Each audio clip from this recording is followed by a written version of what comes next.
They didn't just come out, they showed up, unapologetically. In a world that still tries to put people in boxes, these young stars are breaking the mold. Whether on stage, online, or in the spotlight, they're proving that being true to yourself is the boldest move of all. Get ready to meet 10 game changers who are redefining what it means to be young, queer, and fearless. Josh Thomas never fit the mold of a leading man, and he never tried to. Awkward, pale, Australian, he made his name in stand-up, riffing on anxiety and heartbreak. But it was his television series, Please Like Me, that changed everything. The show didn't glamorize queerness, it normalized it. Josh wrote and starred as a version of himself, a young gay man dealing with love, mental health, family drama, and burnt breakfasts. There were no big speeches, no dramatic coming outs, just life. What made it revolutionary was how unrevolutionary it looked. Josh wasn't heroic or tragic, he was just really confused, kind, and often very bad at texting people back. Later, with Everything's Gonna Be Okay, he pushed further. He cast neurodivergent actors, he explored queerness, grief, disability, and identity without preaching, just living, honestly.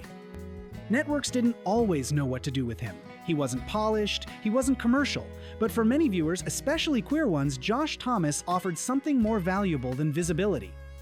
He offered recognition, because sometimes the boldest stories are told in a whisper, and sometimes the most powerful thing a queer person can do is simply be themselves, unapologetically and without spectacle.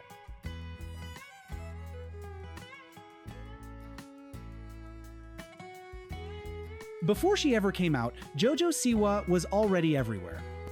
From dance moms to YouTube, from concert arenas to toy aisles, she was a walking brand bows, glitter, rainbows, and high-octane energy bundled into a single teenage powerhouse. She had millions of fans, most of them kids. Parents saw her as safe, squeaky clean, wholesome. And then, in early 2021, she posted a TikTok lip-syncing to Born This Way, a subtle nod. Hours later, she posted a photo in a t-shirt her cousin gave her. Best, gay, cousin, ever. That was it. No PR statement, no big interview, just joy. The backlash was swift in some circles. Conservative parents panicked, brands paused, critics questioned whether she'd ruined her empire. But Jojo didn't flinch. At only 17, she stood her ground, proudly and loudly.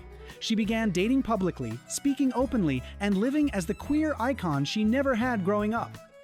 Then she made history as half of the first same-sex dance duo on Dancing with the Stars, twirling in a dazzling blur of confidence and courage. And millions of LGBTQ+ kids, many seeing themselves on that kind of stage for the first time, felt a little more seen, a little more possible. Jojo Siwa didn't just come out, she lit the path for others, glitter and all.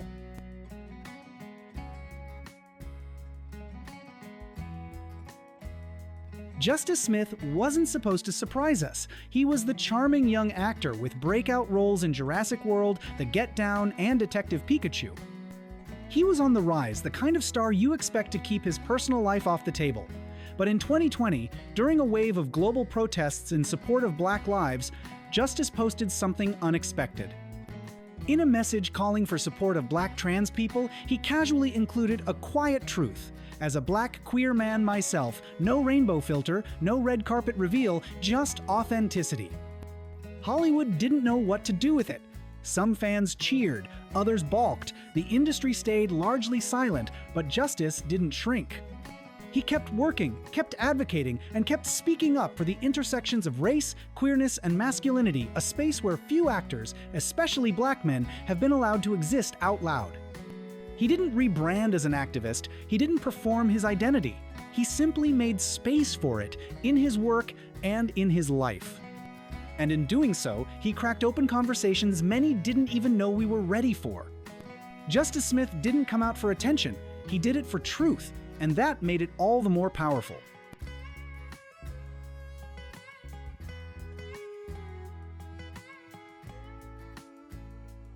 Skateboarding has never been known for its inclusivity. It's macho, competitive, and often deeply gendered.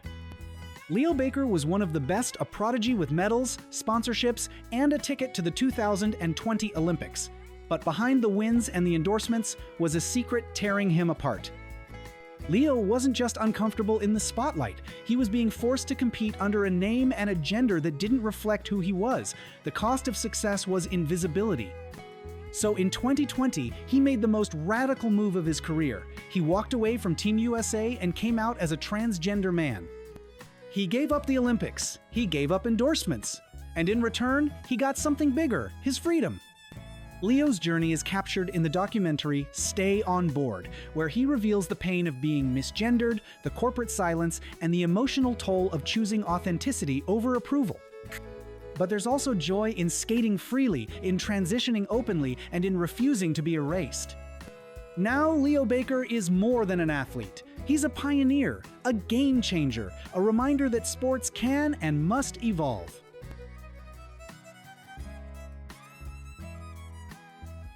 Before Lil Nas X strutted across our screens in glitter boots, before mainstream pop found space for queer narratives, there was Grayson Chance, a 12-year-old kid from Oklahoma with a piano, a raw cover of Lady Gaga's Paparazzi, and a talent so undeniable it made him an overnight viral sensation. The world was watching. Ellen DeGeneres called. The record deals came. The media hailed him as the next Bieber. But underneath the hype was a gentle, observant boy who didn't want to be a product. He just wanted to sing. As his voice deepened, so did his sense of self. At 16, Grayson came out not to build a brand, not to trend on Twitter, but because living honestly was the only way forward. There were no dramatic headlines, just a quiet post, a brave moment, and then silence. The industry didn't know what to do with him anymore. Management stopped returning calls. Tours were canceled. He wasn't marketable anymore, not because he couldn't sing, but because he told the truth. He disappeared, and in that silence, he rebuilt. Years later, in 2019, Grayson came back with Portraits, an album full of ache and clarity. It wasn't a pop star comeback, it was a reclamation of self. The boy we met on Ellen had become a man, unafraid to be honest about who he was, what he lost, and what he survived. He was no longer chasing approval. He had found something deeper, his voice on his terms.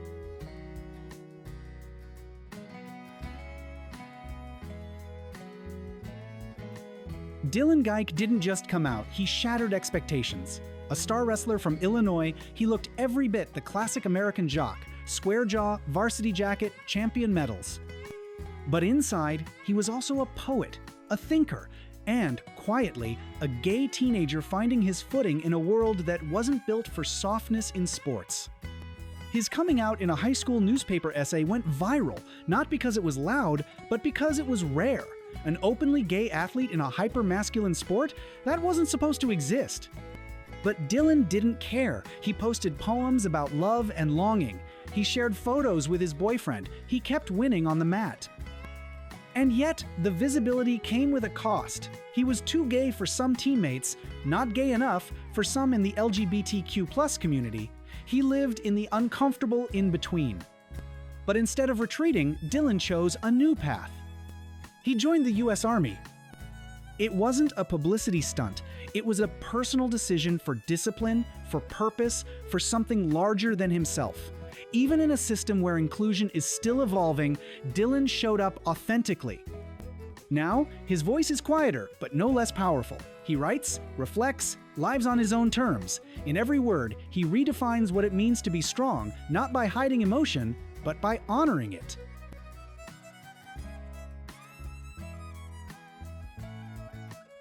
At the height of his fame, Joshua Bassett was everything Disney wanted. Clean-cut, talented, charming. With High School Musical, the series, he had a built-in fan base and an on-screen love triangle that bled into real-life gossip headlines. Then came the moment no one expected. In a 2021 interview, while gushing over Harry Styles, he casually dropped, "I guess this is also my coming out video."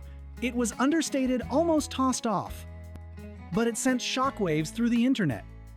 Fans dissected every word, tabloids exploded, and Disney? They said nothing. The silence was loud, but Joshua didn't retreat. In the months that followed, he released music that dug deep songs about abuse, heartbreak, confusion, faith, and healing. He said he wasn't focused on labels. What mattered was honesty. And in a world that often pressures young men, especially queer ones, to package themselves for approval, Joshua cracked open a new model: vulnerability over perfection, honesty over image. And through it all, he reminded his fans that identity is not a PR strategy, it's a journey.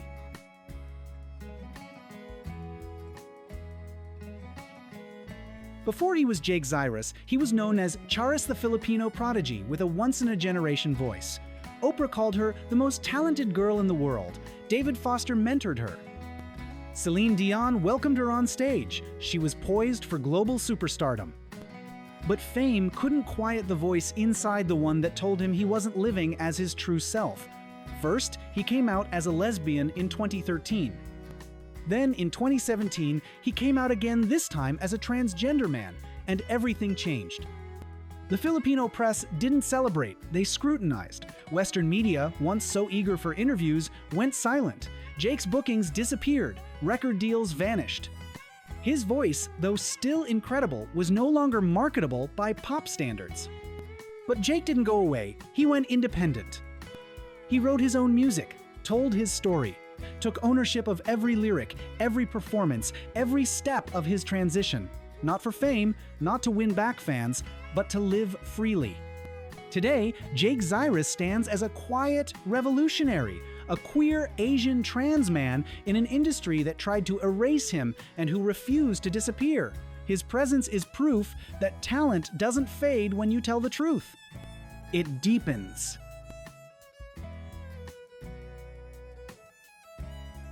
Jacob Greer didn't need a studio or a stage, he had TikTok.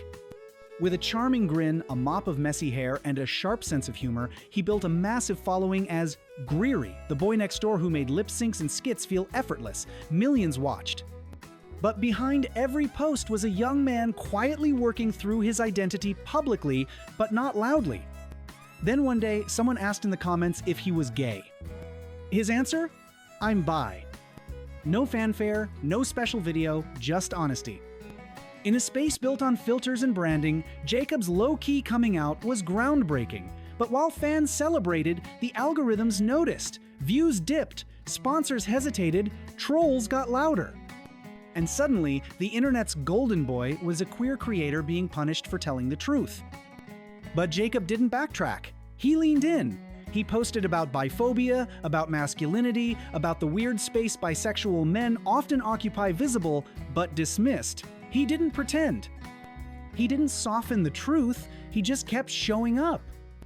Jacob isn't interested in labels or applause. He's interested in being real messy, evolving, contradictory, and in doing so, he's making space for others who are still figuring it out.